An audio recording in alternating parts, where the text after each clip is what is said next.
Hey yo, thanks for tuning in to Celeb Source. It's the backup channel backing Celeb up and bringing you all the breaking news. As you all know, Blueface has recently been in the news. He was arrested after he allegedly shot into a car in front of Euphoria nightclub or quote-unquote strip club in Las Vegas, Nevada. After being bailed out, Blueface returned home, and now he's back in the news because allegedly his girlfriend, Chrisean hit him with the two-piece and gave him two black eyes. She punched him in the face, and now photos of the aftermath of the incident have been circulating online. In response to the photos of Blueface looking like a sad raccoon, one person on social media said, "Ninja got a Blueface for real now." Someone else said, when he give her two black eyes, remember, it's an eye for an eye. Somebody else said, this ain't nothing but a publicity stunt. What man is letting a girl take that full advantage of him to where he has two black eyes? I'm sorry, either bro ain't man enough or shorty just that strong. Another person came out and they said, they are literally gonna kill each other. I hope I'm wrong as hell, but peace and serenity is a foreign concept to these two people. Another person said, they're gonna end up killing each other. Look, I'm not privy to the ins and outs and the intricacies of Blueface and Chrisean Rock's relationship, right? But I do know that love should not hurt, okay? And no one, including your spouse or your partner, should be able to perpetuate violence against your body, whether it's a female or a male. And just so people know, it is not a foreign concept. Males also get into abusive relationships in which they are the victims. Now in this case, I don't know who the aggressor is. They might be going at each other like two wild animals. But what I do know is that based on what I have seen, these two people do not need to be in a relationship together because they are unhealthy as a couple. So I'm praying that God gives them some discernment and some revelation, and they see the light and they go their separate ways, and they both get some help to help them cope with whatever traumas they are dealing with. Now, while we're on the subject of health and wellness, let's talk about your boy, Nick Cannon. On Friday night, 42-year-old Nick Cannon was hospitalized for pneumonia after playing Madison Square Garden. The Masked Singer host, who also suffers from lupus, took to his Instagram to share two photos of himself in a hospital bed with a caption that said, quote, "Okay, so I guess I'm not Superman. I promised myself I would never be back at this place again.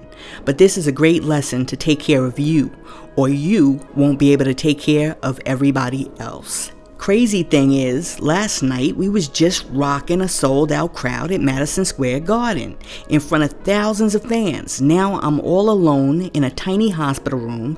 Life is definitely a roller coaster. #LupusWarrior. End quote. Listen, I feel Nick, and even though we clown Nick for having like 2 billion kids with random baby mamas, I want Nick to do well, okay? Nick continued on to say to his fans, quote, "Don't trip though, I don't need any well wishes or prayers, just some solid rest, and I'll be back on the journey to becoming stronger than ever." End quote. See, now this is where me and Nick are going to diverge a little bit in how we think. Because as far as I'm concerned, you can always use some prayers, okay? You always need a couple of prayer mamas in the back praying for you and your well-being, because God hears those prayers and God answers those prayers or whatever. You can't be out here trying to do things on your own thinking that you can do it. Now, in one instance, he said he realized that he's not Superman. But in the second instance, you better know that there's certain things in this world that are kryptonite that you cannot handle, and you better go to the Most High and ask for help. So even though Nick doesn't want the prayers, I'm saying people who are out there, let's pray for Nick, because he don't know no better. Listen, on to the next story. It seems as if 25-year-old rapper Coi Leray recently dropped a new single called Players, in which she shares the message that girls is players too.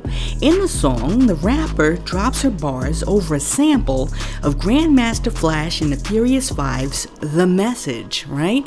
But as Coi Leray puts it, when you a boss, you could do what you want. Listen.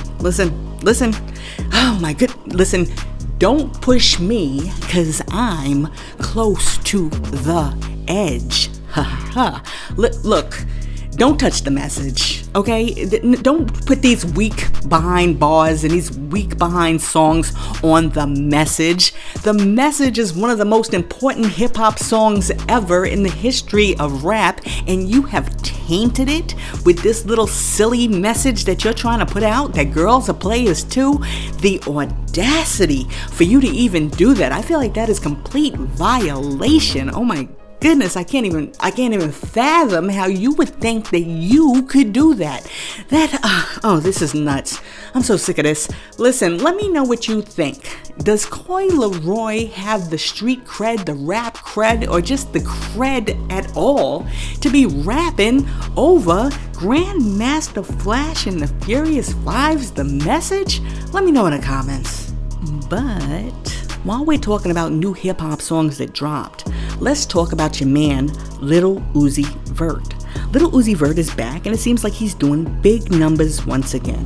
Lil Uzi Vert's single, Just Wanna Rock, has now broken into the Billboard's Hot R&B Hip-Hop Songs chart.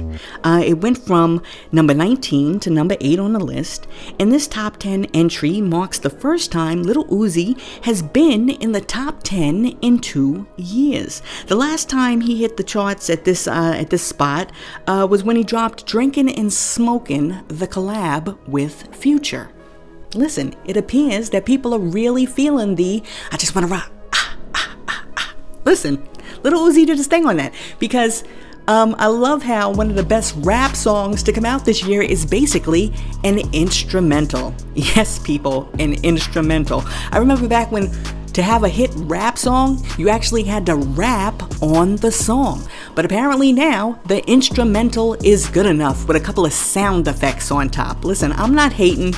I'm appreciating the fact that Lil Uzi Vert is sliding one past us, and he's got a hit, and he didn't have to do anything in the studio to get this hit. Listen, salute to Lil Uzi for that. And I gotta tell you, I was watching one of his live performances of I Just Wanna Rock, and is Lil Uzi Vert trying to bring back the Michael Jackson Jerry curl? Listen, this trend, let's not follow this one, people. Let's not do it. There's not enough curl activator in the world to bring that style back. And oh wait, let me do the disclaimer, because I forgot how YouTube is. Because some dude is gonna pop up in the comments and he's gonna be like, yo sis, that's Lil Uzi Vert's natural curl pattern. Listen, I get it. It's called a joke. Okay? Capiche? Listen, DDG, ex-YouTuber turned rapper turned Halle Bailey's boo, has come out and he has disclosed something very interesting.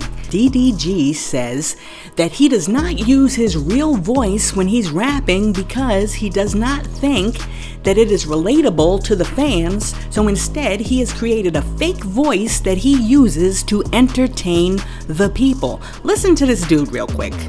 I did like a podcast a little bit ago, and I exposed my real voice.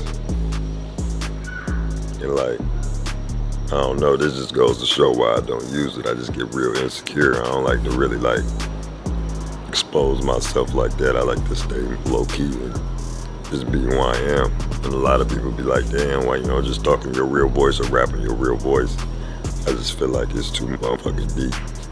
So I've been trying to like talk regular. I feel like when I talk regular, it's like I'm more relatable to y'all, and it's just easier for me to really like, I don't know how to explain it, man. It's just easier for me to grow as a musical artist, creator and shit. I just feel like they probably use my deep voice a lot of y'all wouldn't take me serious and shit. It'd be like funny. I see a lot of people laughing about it and shit, and that's just like, that's why I don't like really using it like that. A lot of motherfuckers take that shit like it's a motherfucking joke, but it's just me like opening up. Wow. I mean, like, talking in a different voice and being able to sustain that for long periods of time is like a talent in and of itself. That's like nuts. But like, I'm wondering, like, when he's talking to Haley Bailey, does he hit her with the smooth groove Barry White special? Or does he hit her with the NBA Youngboy? Like, which voice does he kick it to her with? Just something to think about. Let me know in the comments. If you were, DDG's girl, would you prefer the Barry Whites? Or do you want the NBA Youngboy? Let me know. Now, while we're talking about the difference between the real and the fake, the Coke and the Pepsi, apparently there's a multiverse of fake Drakes running around in these streets. Drizzy Drake replicas have been popping up all across the United States and Canada. Of all the bootleg Drake replicas, fake Drake Izzy seems to have gotten under real Drizzy Drake's skin the most. So much so that the real Drake has threatened to slap him in his face and slap him with a cease and desist order. Listen, I don't know. They say that imitation is the best form of flattery. Should Drizzy Drake just let fake Drake ride? Or should he shut him down because he is messing up the brand? Let me know in the comments. Listen, on to the next story. If you are a b-ball fan like I am, you know that Scottie Pippen has got to be one of the best number 2 guards that ever played in NBA history. Okay, now even though he was dribbling in the shadow of Michael, Scottie Pippen held his own. Well, recently, Scottie Pippen was being interviewed, and the interviewer asked him if he could create his perfect starting 5 lineup that could beat anybody, past or present, in a game. Who would it be, right? And Scottie thought about it for a few minutes, and then Scottie came back and he said his starting 5 that could beat anybody, past or present, would be Scottie Pippen, Michael Jordan, Dennis Rodman, Tony Kukoc, and Ron Harper. Very interesting. Sounds like a team that I've seen before. Now, really quick, think about it. If you could pick any 5 players that have played in the league, past or present, what 5 players do you think could beat the team that Scottie has put forward? Let me know your starting 5 in the comments. Now, while we're talking about legends in their own field, let's talk about your man, Ice Cube. Recently, Ice Cube went on Hot Boxing with Mike Tyson, and during the interview, he talked about the fact that Warner Brothers currently controls the distribution for the movie Friday, but Ice Cube wants it back. Ice Cube said, quote, "I don't know. Warner Brothers is weird right now. I don't know what they doing. They don't know what they doing. We'd love to have it back. I think it's going to be close to the time when we get it back. So we'll either wait for that time or we'll keep trying to convince them that they need to let us control the movie. It's my movie, but they have distribution control." End quote. After that initial statement, Mike Tyson came back and asked Ice Cube a very interesting question. Mike Tyson asked if Ice Cube had ever considered purchasing the rights to the movie back from Warner Brothers. And Ice Cube was like, heck no. You know what I'm saying? And Ice Cube went on to say, quote, "I ain't putting ish up for it. F no. They need to give it to me and they gonna make money. I'm not about to pay for my own stuff. That's stupid. They need to do the right thing. Get it to us. Let us turn it into more money and make the fans happy. We can do a lot with it." End quote. Listen, I find it really interesting how in the beginning of the statement, Ice Cube was like, yo, Warner Brothers be acting weird. Warner Brothers ain't acting weird. Warner Brothers is doing the exact same thing that Warner Brothers has been doing for years, time and memorial. They are making money off of your work. They are making money off of your back. You're out there picking the cotton and they're getting paid off the cotton. Listen, this is not something that's new. They know the game And we need to learn how to play the game too, because a lot of young guys are out there and they're getting swindled for their art and hard work when it comes to their masters, when it comes to their movies, when it comes to their art. Listen, guys, if you don't do anything else, I think you need to take some business classes if you intend to go into the rap game, and you need to get yourself a good attorney that you can trust, right? And you also need to read those contracts. Do not give away your original work for free, or don't give it away so someone else can get paid in perpetuity. Own yo ish. Listen, I know a lot of people who have worked personally with Ice Cube, and Ice Cube is an astute businessman, so I'm sure he's gonna get the rights to that work back. Hey yo, thanks for tuning in to Celeb Source, your source for celebrity news. Be sure to like and subscribe to the channel. Peace.